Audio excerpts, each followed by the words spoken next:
By the early 50s, segregation was frayed by the war and torn in spots where the court had acted.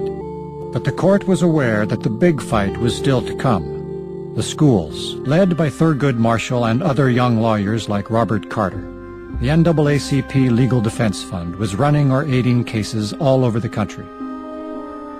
The court picked 5 and consolidated them into one set of arguments, forever known as Brown versus Board of Education of Topeka, Kansas. On May 17, 1954, Warren comes to the key line and he says, "And we unanimously hold that separate but equal has no place in the Constitution." Plaintiffs are deprived of the equal protection laws guaranteed by the 14th Amendment. The Supreme Court decision of 1954 was a second emancipation.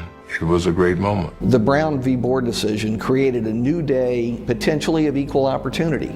The only problem was the senior elected leadership in Virginia, from the senators to the governor to the General Assembly, were determined that separate but equal would prevail. It was Virginia and her leaders that organized the Southern Manifesto, signed by 101 Southern congressmen, essentially saying hell no to Brown v. Board. Senator Harry F. Byrd calls for massive resistance to halt the integration of public schools in Virginia. In 1958, after several court victories for the NAACP, African American students registered to enter several white schools in Virginia. Many of the localities introduced a testing process to prevent school desegregation. In Arlington, the schools were never shut, but the General Assembly abolished their elected school board to try and stop integration. Growing up in Arlington was almost like a schizophrenic situation, where when you went across the bridge into Washington, D.C., so many things were integrated. You come back across the bridge to come home, and everything was segregated. I was asked why I fought so hard for equal education and equality in other facilities. There are many reasons why I did this, but there is one reason in particular, and this is an attempt to answer the question of my 8-year-old son. Some of the comments coming from Bernard was very touching. He was quite outspoken and he wanted to know the answers. One particular one that he said was, "Why can't I?" That was involving his attending Stratford Junior High. It was difficult to have to explain, why you can't go because you're a colored child. And later on to try to explain why you still can't go. And of course, after all of my explanation to him, he said, "Mama, you told me that I could go to Stratford." And when you tell a child, or at least when I told one of my children that they could or could not do something, I meant it. And to him, because I had told him that he could go to Stratford, he couldn't understand why, even though at one point the judge had said, "You can't go." So that was a difficult thing for me to attempt to explain to him. He was denied admission to Stratford. Stratford is only a half a mile from his home, and the school he's attending now is 6 miles one way, and he has to ride the school bus in order to get back and forth. One of my main reasons for wanting to enter Stratford is because I do not believe in segregation, and I'm all for integration. I believe if they can get us in a few at a time, it will help to start solving the integration problem. I'd like to ask you, you're going to be one of the first if you're admitted. Do you think it'll make a hardship on you? Well, I know it's going to be a name-calling and a few fights, but I'm willing to stick with it. Intend for him to go through with it because it may be a little violence for a while, but I don't think it will last too long because kids will be kids, and I think after a short time everything will work out all right. 2 days ago, 2 historic decisions were handed down in the state of Virginia. One from the state Supreme Court, the other from the Federal District Court. Both decisions will fall with enormous impact upon the entire South.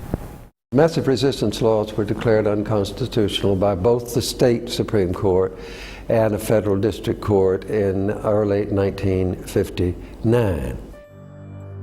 In 1959, the courts ruled Virginia's massive resistance laws unconstitutional and forced the public schools to reopen.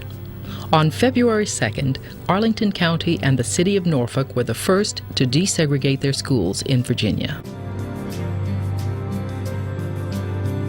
Even though we were 11 years old at the time, we had been part of like a training program for all the students that had been sort of trained or look forward to integrating the schools. We had classes on what we could expect, and so we were just part of the beginning of the end of the process to integrate Virginia public schools. We were fortunate to be selected, so it was something that we had an obligation to do, to go through with this and make it better for others, even though we only had a small part in it. It was very chaotic when we came out of Ronnie's house to walk to Mr. Newman's car. They just wanted to all get pictures of everything. Security precautions continue in effect here at Stratford Junior High School in Arlington, Virginia, where 4 Negro students are now attending classes, where city and county authorities have shown every determination to keep peace and order, and where also the white students in this cosmopolitan suburb of Virginia. We just walked down that sidewalk, and you'll see a lot of pictures of us. It was kind of like the long, lonely walk into Stratford. We actually went in the back of the school, which, not the main entrance, the front. I think that's where, and we went, I remember going down, getting off, crossing Old Dominion Drive. They had blocked it off, and then walking down the long pathway near the football field, and tons, well, it seems like just a gauntlet of Alton County police. They were in the riot gear with helmets in the riot gear. And actually, we were walking in by ourselves. We didn't. They purposely had us come after school started. And we walked into the school. They had some students there that were going to be our buddies. Arlington County had lots of police presence on the school property, and when I was eating lunch, the police officer would come over and check to make sure, we're okay. They walked past the classroom, so it really went pretty smoothly that day. It's difficult for me to talk about a lot of other things that happened during that time. I still find my eyes filled with tears talking about it or even thinking about it. And I can still hear the words from Bernard saying, "Why can't I?" But in the end, it turned out to be, why can't we? Why can't we be equal? Or why can't we be considered equal along with everybody else?